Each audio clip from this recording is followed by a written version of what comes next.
Hello and welcome back to the Impression Wiz channel. I'm your host, the Impression Wiz, and welcome back to Pesterquest.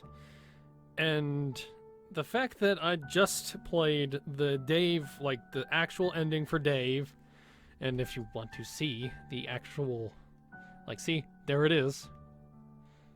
Oh, Cryptid, that's how you make the friends. Okay. That's my private one that I was playing with Rose that I finally got the Cryptid, but Brad Gotten. That's what you get when you get the good ending for Dave. So, now we are going to go for Karkat.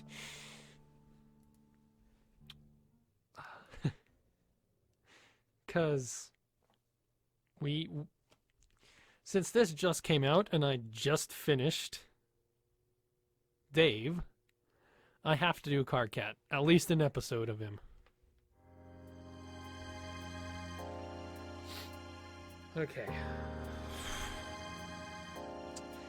And fair warning, my Karkat is not my most favorite, but I'm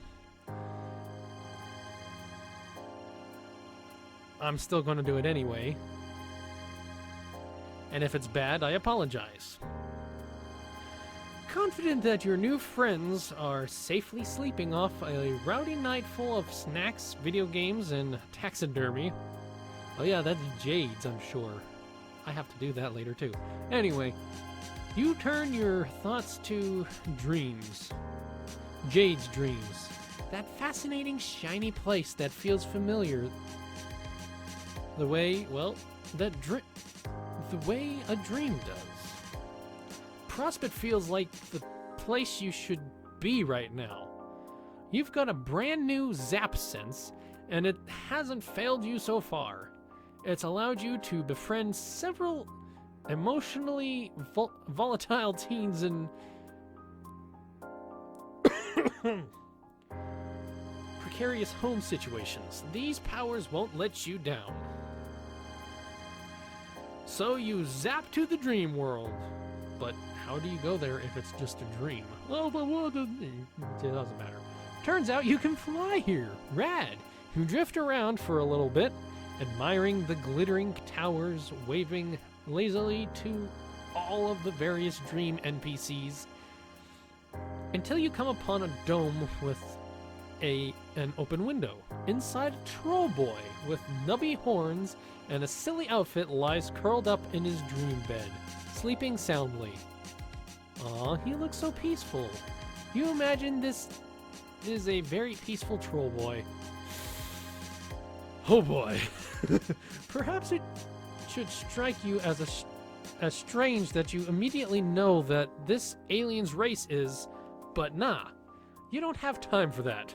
I still need to finish off Friend Sim too, but again, that's another time. I had to do this. I mean, I had to do these. Abruptly, the boy vanishes. Oh shit. You follow him without hesitation. Zap. Luckily, your powers seem oriented to specific people rather than places. You figure it's because this is a character-driven narrative. Really? You find yourself in a dim respite block. There's a bookshelf on the desk and clothes hung up on pegs on the wall. But instead of a bed there's a small tub of green goo. What? Here we go. The fuck? A gravelly voiced tinging with mania crashes over you in a furious wave. You reel back from the onslaught.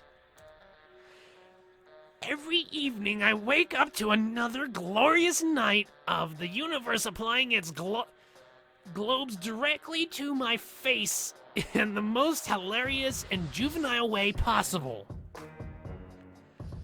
I'm used to this, okay? I'm not saying this is anything new. But this is just next fucking level. Your eyes finally adjust, though, to see the same troll boy from the dream world. He appears to have fallen asleep at his husktop some crumbs are stuck to his face where it had been pressed to the desk. He's got a zodiac symbol on his shirt. Whichever one is a sideways 69.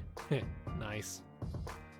And man, he is angry, like way angrier than a normal person. I stay in this crumbly excuse of a hive, rig this place with early warning systems, and what's my reward? A deformed blue blood teleporting into my respite block like a fucking... You zap out of there because, damn, you don't know what kind of early warning system he has. But whatever predator it's meant to keep away, all he have to do is shout at them. You appear on a nearby hill about 100 yards away from the hive. From the outside, it's large and leaning with square windows and an unnecessary number of balconies. Although who you are to say what's necessary. Maybe this dude really likes balconies. He could probably use the fresh air. A couple of similarly large and lopsided hives scattered the skyline. Hives. You aren't sure how you know they're called that, but it feels right. Maybe because of the organic intextual architecture, like they were grown instead of built? You clearly aren't on Earth anymore. The sky is black, and the bushes are purple, and there are 2 moons. Neither of them is your gold moon, though. You think maybe you should be freaked out by this strange alien land, but nah. You were a seasoned friend adventurer by now. Besides, you like it here. It's comfortable. It is a pretty good hill.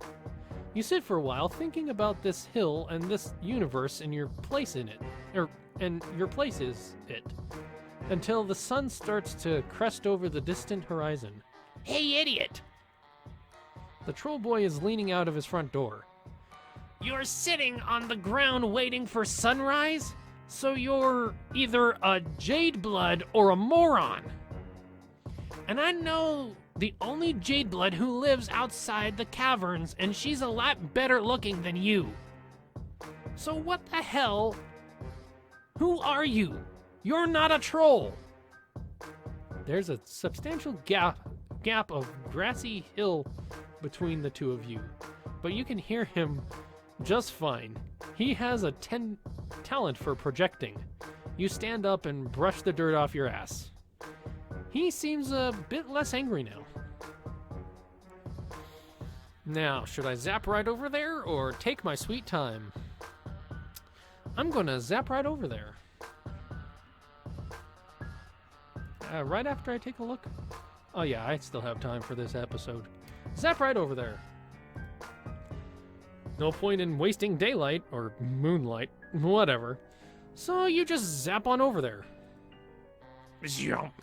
Holy fuck. A flash of gray and the gleam of metal. Bright, shocking pain opens up in the middle of you. The boy stares, eyes round, yellow, and shocked. Your laugh comes out wet. Why are you laughing? You don't know what else to do. You press a hand to the wound in your stomach, trying to hold the blood in with sheer willpower. You tell him you were just trying to save a little time. What? The boy stares down at the weapon in his hand. A vicious hook, its blade that he's pulled seemingly out of nowhere. A scythe? No, a sickle. Is this kid a communist? Let the communist jokes start now. Did communists actually use sickles, or were they just sickle themed? Let the jokes continue. There's so many communist facts that you don't know. Let's end all the jokes now, though. You only have that short amount of time to get your jokes in, and probably as I'm talking to now. Anything more, though, and... Anyway, the boy continues to stare at the sickle. Then he stares at your fingers. He looks back and forth. His sickle, your fingers. His sickle, your fingers. Or more accurately, the blood on his sickle and your fingers. He grasps at the crimson splash like he's never seen blood before. His mouth moves, but no sound comes out. He hunches over himself like he is the one who's been gutted. You aren't sure what he does after that because suddenly you're on your back and all you can see is the sky. Yep. Well, that was a quick one.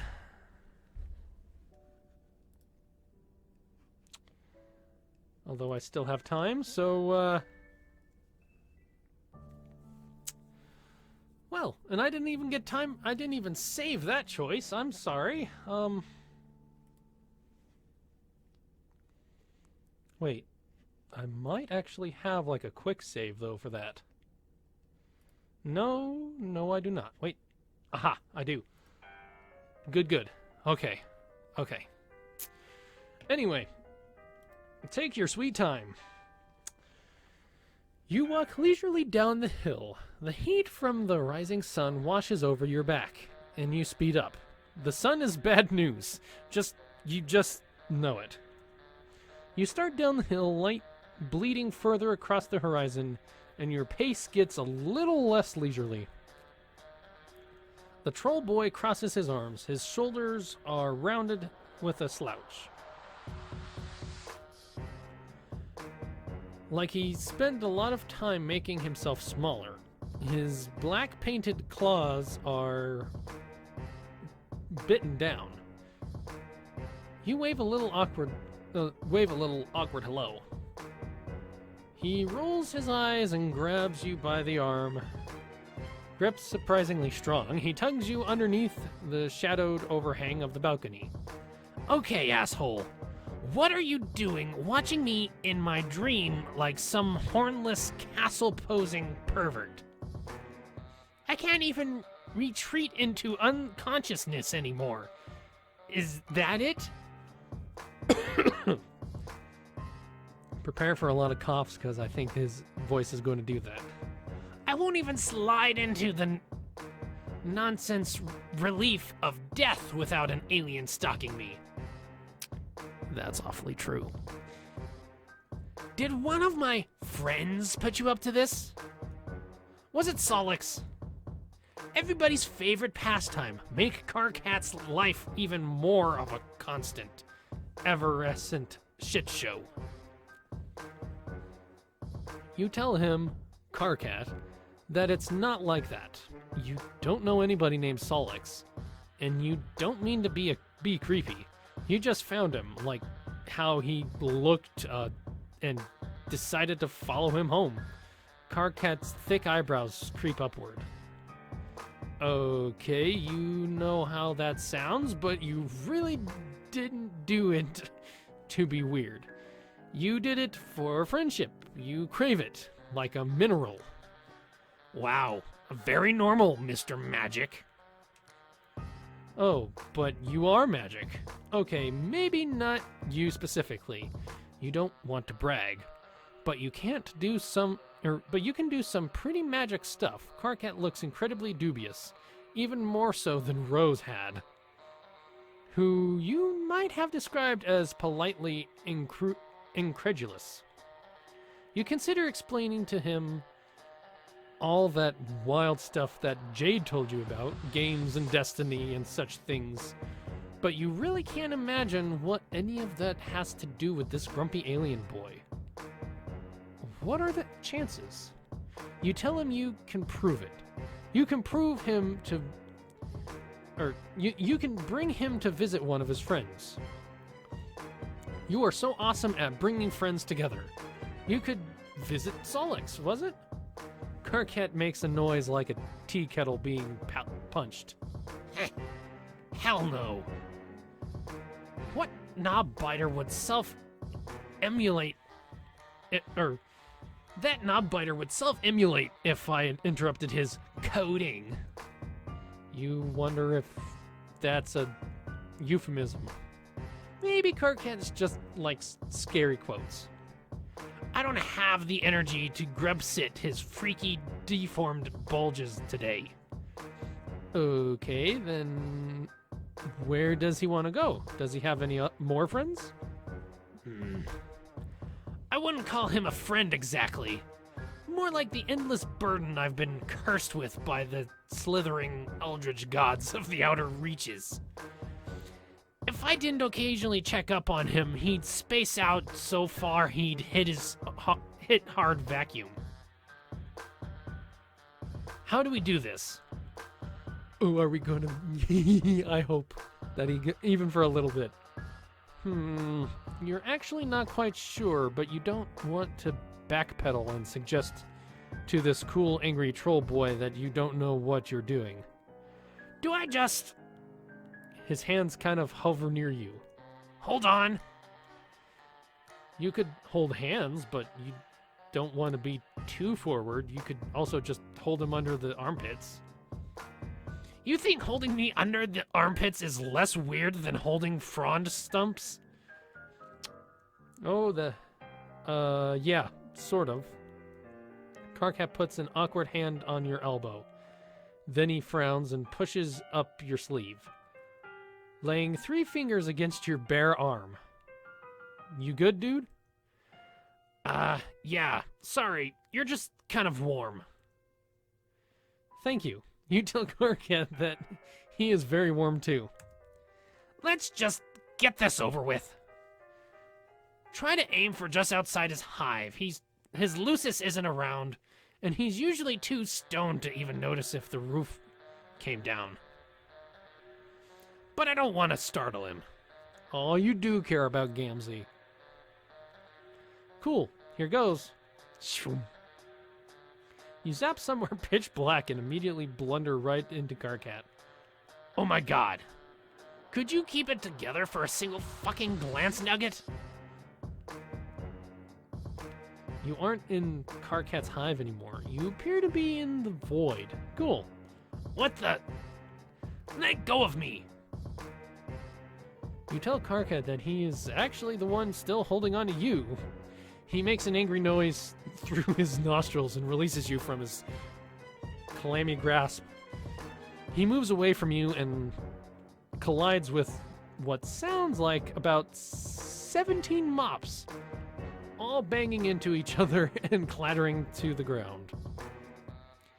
God fucking... Something smashes. Slurry guzzling... A shower of little noises like marbles over hard wood. What even is that? I don't know. A light finally pops on above you. You appear to be in an alien broom closet with, like, alien cleaning supplies, you guess. Looks like it might be Gamzee's with all the horns and the unicycles and whatnot. One of the bottles just has Klin written on it in permanent marker. You ask Karkat if he meant to transport the two of you into a closet. A bucket rattles as he kicks it. He yelps and jumps backwards onto your foot. What the fuck, Makara? You bottom-feeding asshole. Your personal habits are almost as disgusting as your pan-rotting purple words. Why is your paling equipment mixed with your scrub poles?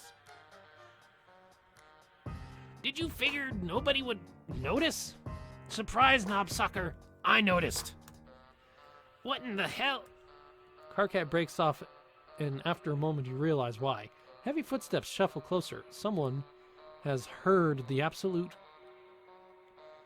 rumpus tantrum that Karkat's kicking up. Oh, hey. Hold up, my brother. I get to do with my Gamzee voice. Yay. I'm hearing something in the scrub cubby.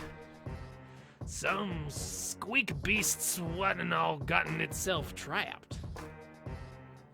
The door opens a crack. Karkat grabs your arm again. Oh fuck! A shadow looms on the wall, wild hair and tall horns. Oh fuck me! Karkat squeezes your arm so hard it hurts. Oh fuck, oh fuck, oh fuck, oh fuck, oh fuck! The door opens a little wider and you feel wetness on your arm where Karkat's claws have drawn blood. The door creaks and you panic. You both crash down to the floor together in Karkat's respite block. Karkat's little horns jabbing you in the side. I'm glad we got to do some Gamsy stuff though. Just those little words. Wait. Does this mean that this is going to be kind of a timey-wimey thing and we'll be visiting Gamsy when that happens? Oh, I hope so. Anyway. What the fuck was that for? Why did you do that? Because Karkat was freaking the fuck out and you were worried the two of you were in danger. And there was some menacing asshole saying creepy, and I need to go back a little if I can.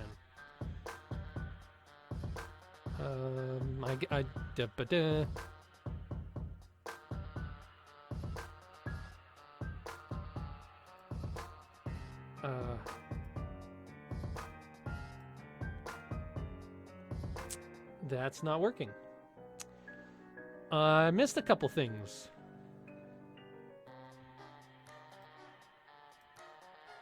Oh, okay, no, that was actually working. Okay, because you were in it, and there was some menacing asshole saying creepy stuff outside the closet door. That is a complete mischaracterization of the scenario, and I'm totally disgusted you even bring it up. Is that a It's not a mischaracterization. He was totally losing it. Look. He was clinging onto you so hard he even drew blood. You show him your clawed arm. Karkat's reaction is immediate and overblown, which you are beginning to gather isn't out of character for him. He starts vigorously examining himself. He appears to be checking for injuries.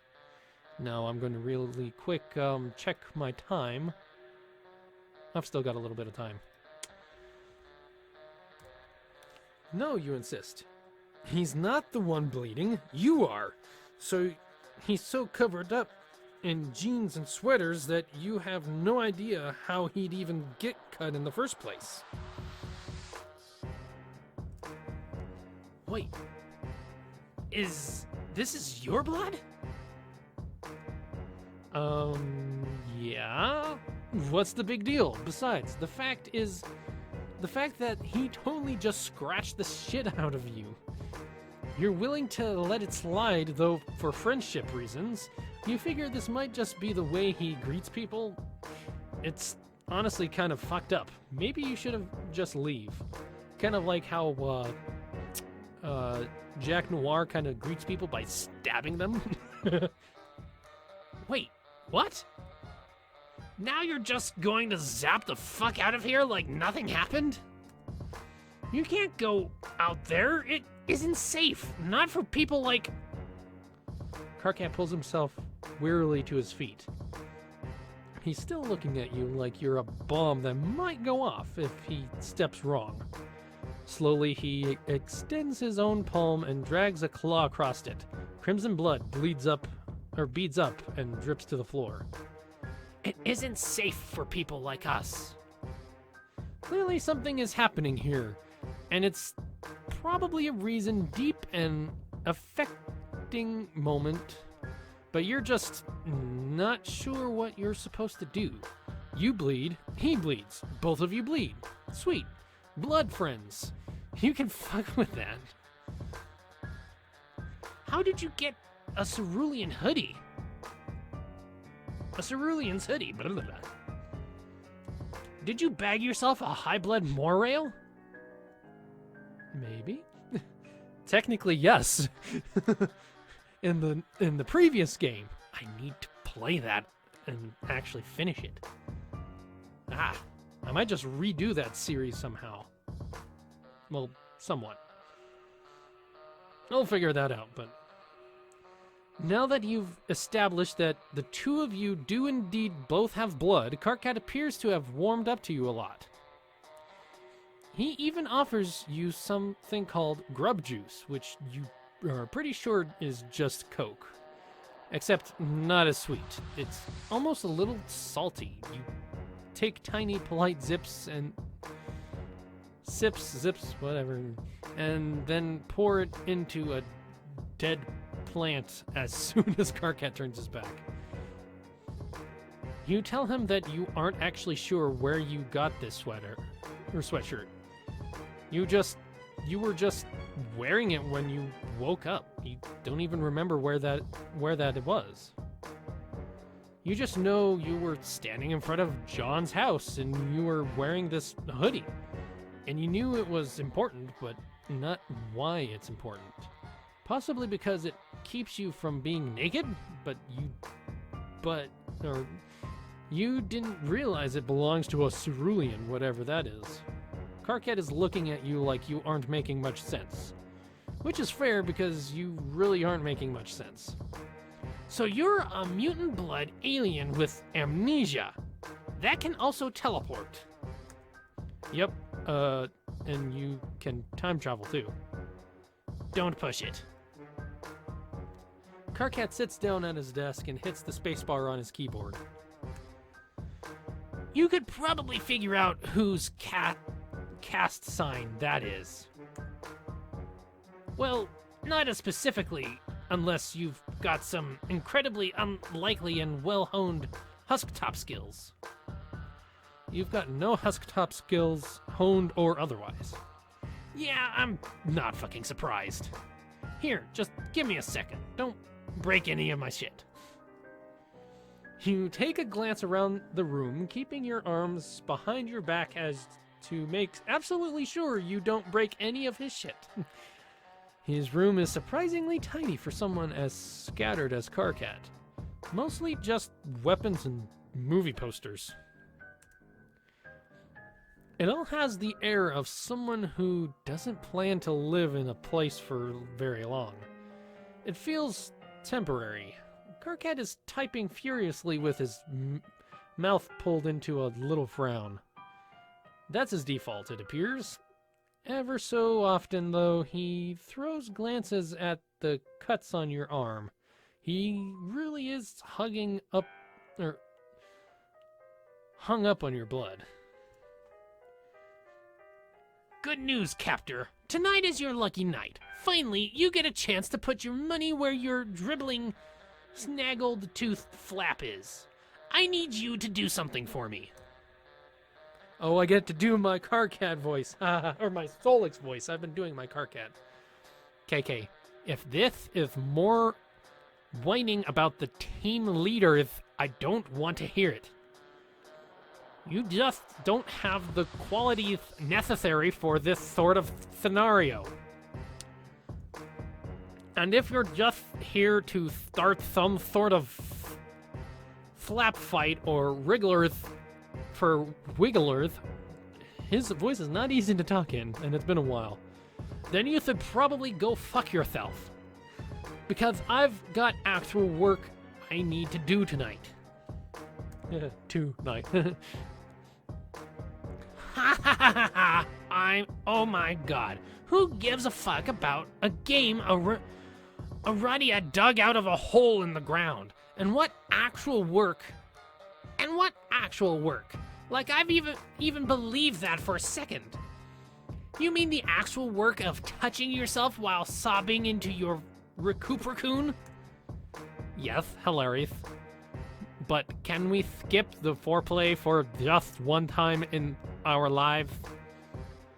All that's going to happen is you saying something you regret, and then crippling or cry typing over whatever or not worth still friends. Okay, first of all, fuck you. I don't have time for any of your pathetic burns dunking me into a carton of weak sauce. There's actually real serious shit going down. Blah, blah, blah. And I hit the button on accident. Come on, back up. There we go.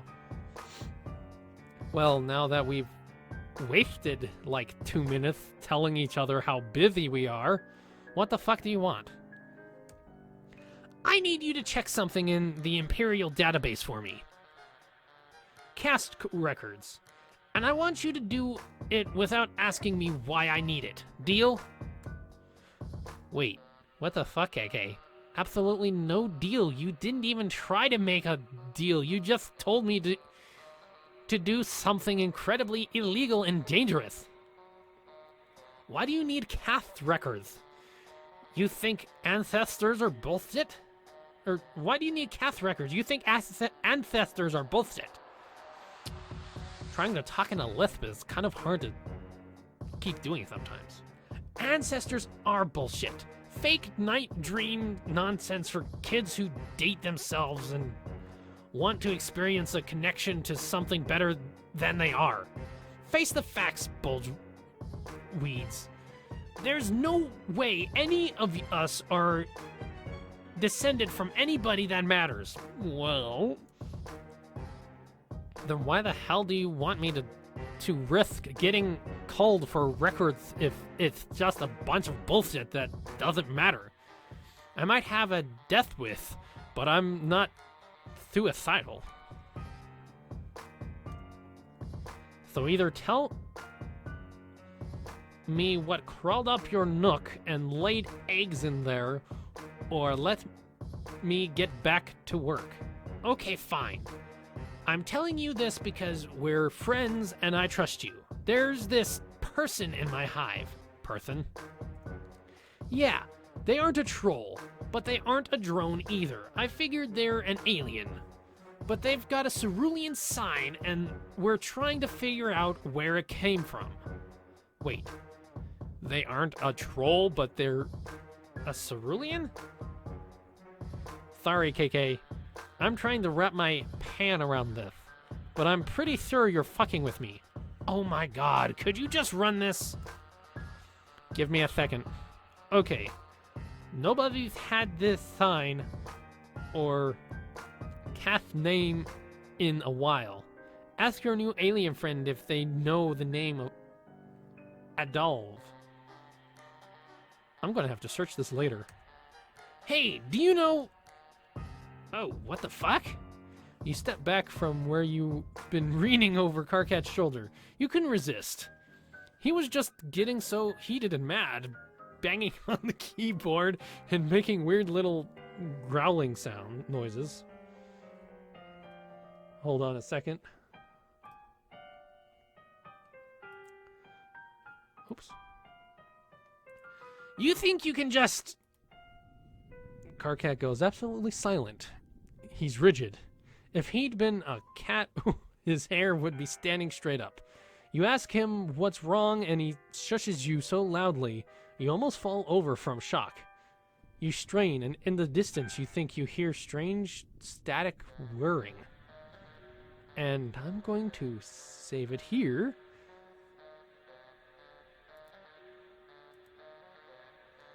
And we will continue in the next episode.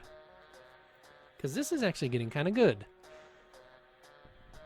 If you want to see more of my content, please like and subscribe. And if you want to see more like this, hit the like... Blah, blah, blah. Okay. Let me redo my outro a little bit here. If you like this, please put a like on the video if you want to see more of this. If you want to see any more of my content, please subscribe and hit that notification bell so you don't miss anything I upload. And as always, I will see you Thursday.